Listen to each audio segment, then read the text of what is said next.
official waiting for us? The time has finally come. Though it brings Main Fräulein no joy to do so, there is something she must announce to the assembled populace. My loyal servants, one must bid you adieu till such time as I beckon you once more. Though we have faced many trials and tribulations together, you have all shown commendable courage in the course of duty. I feel a breeze now blows upon this place, and I feel that it blows in your honor. What? You're just gonna bail on us? With the arrival of this giant meteorite, many more people have succumbed to the slumber. Strong as the soldiers may be, they are struggling to cope, and there is demand for volunteers everywhere we turn. Main Fräulein and I shall tend to the victims on the soldiers' behalf. The rest of this investigation we place in your capable hands. Goodbye. You are a good listener. I enjoy chatting with you. To be honest, most of the other adventurers in the guild only ever talk to me when they want to hear Oz's reconnaissance reports. This little journey we had, it was a great adventure. I'm just sorry that it has to end so abruptly. Huh? You're talking a little weirder than you normally do. Oh, yikes! What am I doing? I totally broke form! What Main Fräulein means to say is that the mystical mysteries that vex and perplex are bound to be effortlessly extinguished by the advent of your commendable courage and wondrous wisdom. And now Oz's translation is the one that sounds all kooky. Main Fräulein simply wishes to say that she has every confidence that you will arrive at the truth of this matter. Most indeed. My dear attendants, I hereby charge the Ritter der Verirrtelung with leading you out from the darkness, back into the realm of light. Who are you calling your attendant? We will meet again. Once this matter is concluded, I propose that we all get a drink together.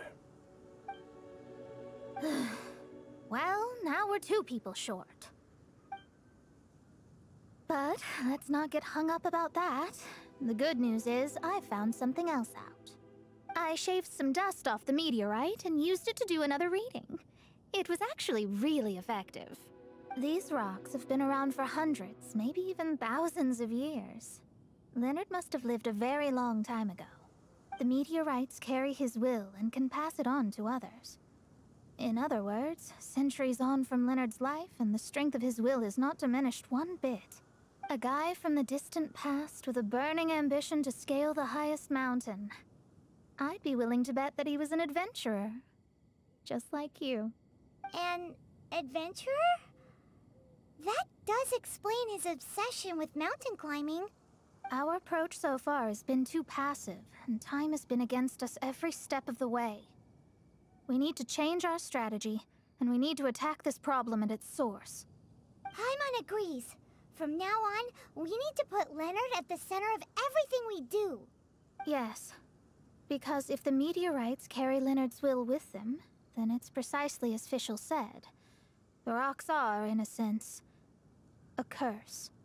I'm a little incredulous, but it turns out her blind guess was actually spot on. No, I'm a respectable astrologist, and I shouldn't stoop to that kind of criticism.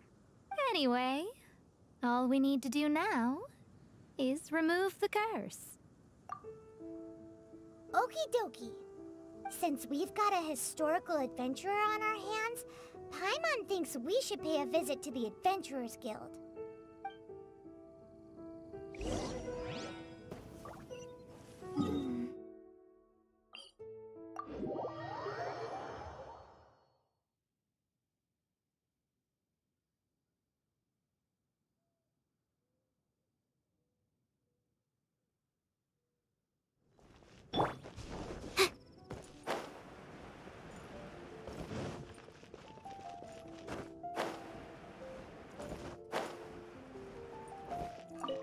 records show that there have been many adventurers by that name over the years.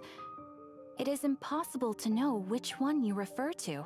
However, I do recall that there is a book in the library authored by someone called Leonard. Perhaps you should take a look?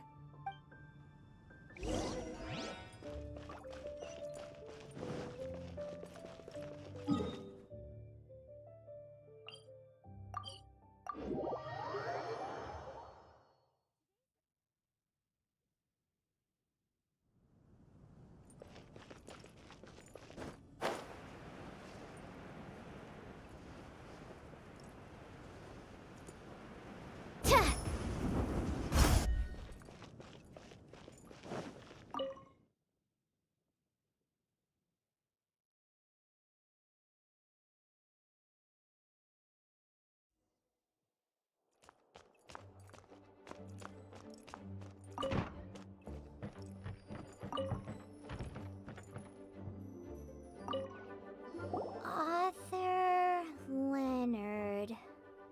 Where are you, Leonard? Aha! Gotcha! The index says that Leonard's book should be in the northwest corner on the top floor of the library. Northwest corner. Should be right over there.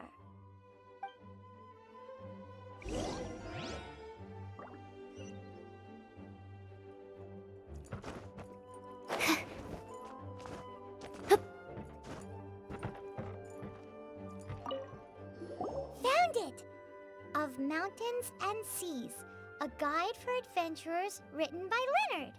But the words have faded, and there are even pages missing. Paimon's got no hope of reading this.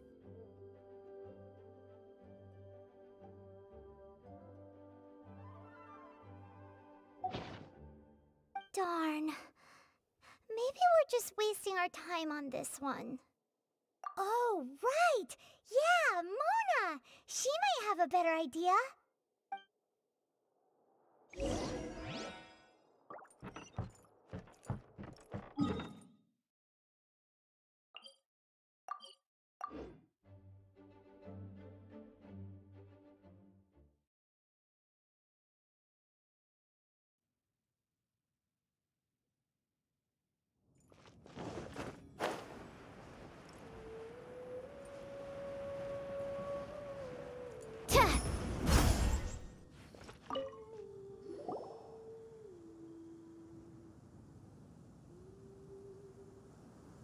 Look what we found!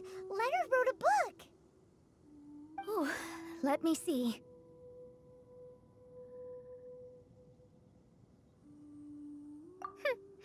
I could have predicted as much. Your average astrologist would definitely give up at this point. But I am Mona, progenitor of the future of astrology. Nothing can stand in my way. I simply need to deduce the missing portions with my astrolabe, write them in, and then decipher the text. Finished at last. So what does it say? Just as I thought. Leonard was an adventurer who lived 2,000 years ago. His lifelong dream was to reach the summit of a mountain called Pylos Peak. 2,000 years? So the constellation that caused the meteorites is from 2,000 years ago? Somehow, for some reason, this constellation was summoned down from the sky. I suspect that the Fatui have something to do with that part. Paimon thinks so too. Whenever something shady happens, you can bet the Fatui are involved. The meteorites harbor elemental energy, which radiates out and lulls people to sleep by some means akin to hypnosis. And if I'm guessing correctly, there should be some sort of core meteorite among the bunch, within which is a crystal that harbors Leonard's spirit. Well, if I were Leonard, I would want to make sure the core lands right on the snowy summit that I never made it to while I was alive. So, the core should be at the top of Pylos Peak? Where is that? Paimon's never heard of it before. It's the first I'd heard of it too, so I compared the map from the book against the current topography of Mondstadt. Apparently, Pylos Peak no longer exists. Are you trying to say that the tallest mountain Paimon's never heard of just disappeared? I once read somewhere that the Animo Archon, Barbados, once used his divine power to mobilize the winds and blow the ice and snow from the face of the earth. The whole landscape of Mondstadt was changed in the process. The mountains of that age were replaced by the vast stretch of ocean we see today. Still, a mountain that high, drop it into the ocean and it'll still leave a trace. The summit still reaches just above the water's surface. So the place known as Pylos Peak in Leonard's day is today known as Musk Reef.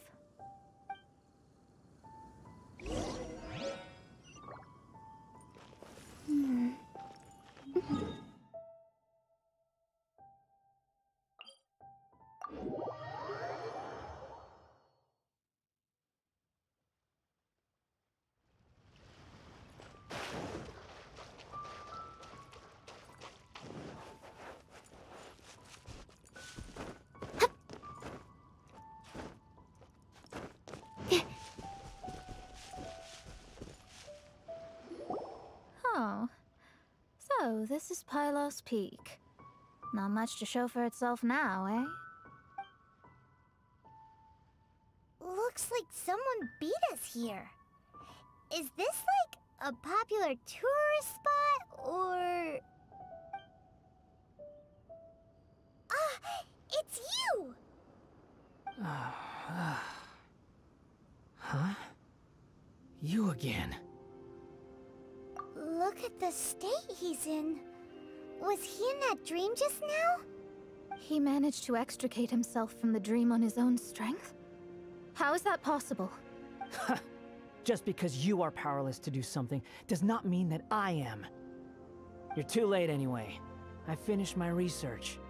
We knew it! This was all a dirty trick by the Fatui! Save it! No more fun and games for me today. I'll come for you when I'm good and ready. You entered the dream they've all been having, didn't you? How much do you know about Leonard? Leonard? Who's Leonard?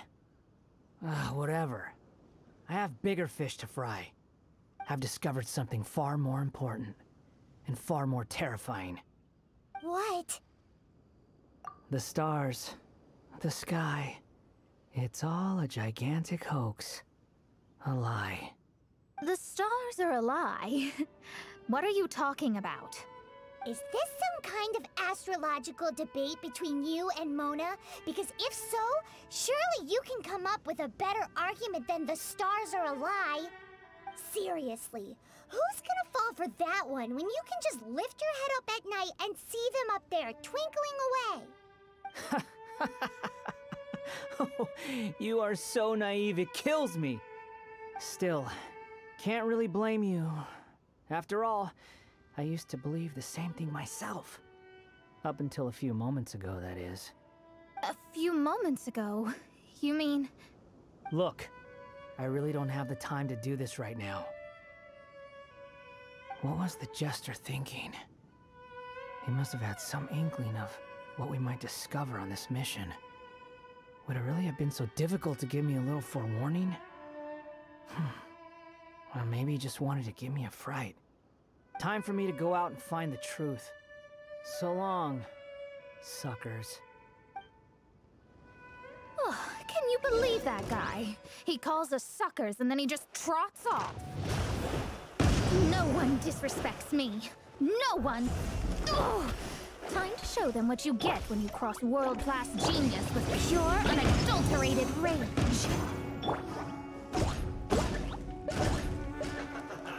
Dumpy Dumpy Go!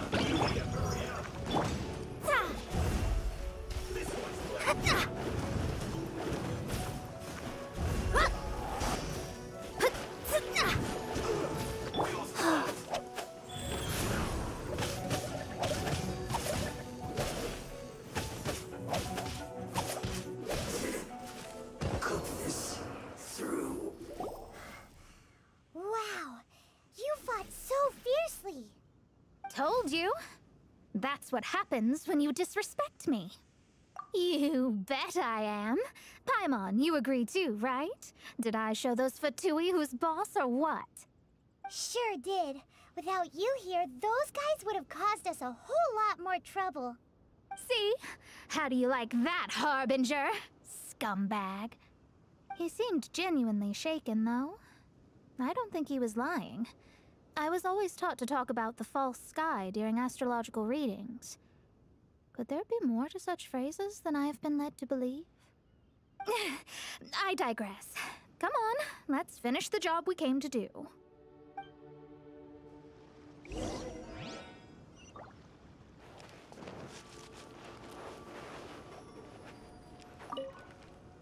Whoa! This must be the core! It looks totally different from all the other meteorites. It's way more shiny. This stone harbors an unbelievable amount of elemental energy and human desire. It's the core, all right? Yes. Otherwise, the victims will never wake up. This core is the root cause of everything that has happened. Do it!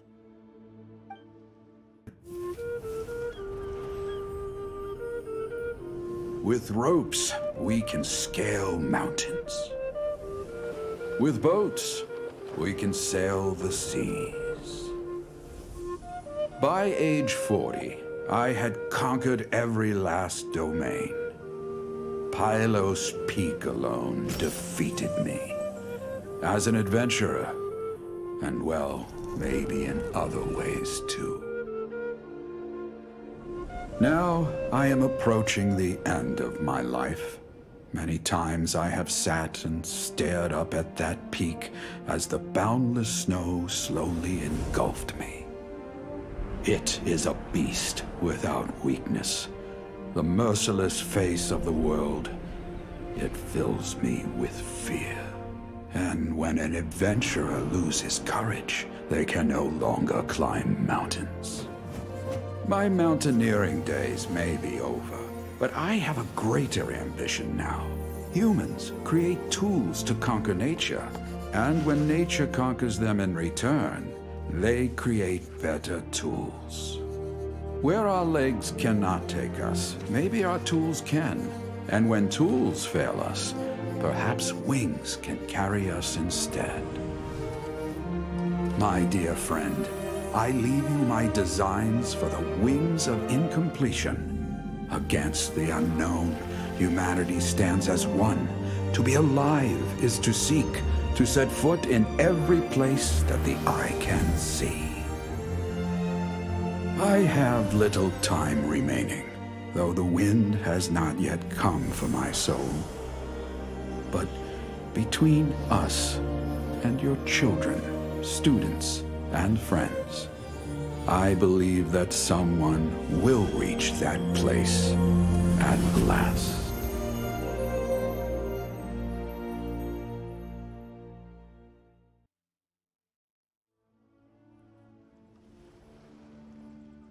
Wow. Well, that was unexpected. Who would have thought that human will can survive in the skies for millennia on end? Astrology really is an incredible thing. What makes you say that? The ability to communicate with the stars can give you access to all the secrets from throughout human history. Though, of course, very few astrologists ever reach that level. What's with the formal tone all of a sudden? And speaking of formal tone, what is the deal with that girl, Fischl? She's a curious one. Paimon thinks so too. She's so... how to put this?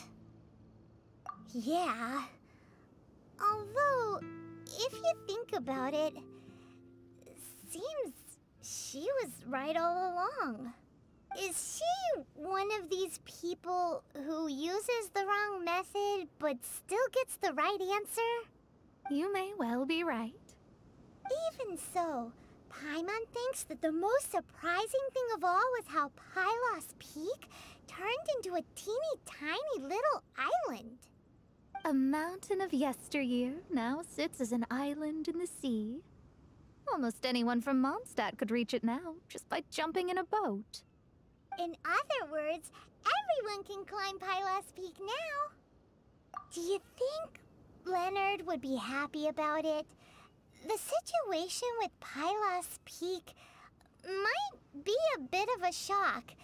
But now, with the help of the Animal Archon, the people of Mondstadt are able to glide. With wings, people can travel further and higher than ever before and explore new and unknown places. The victims should finally start waking up now that we've dealt with the core. And we have finally finished our commission from the Adventurers Guild.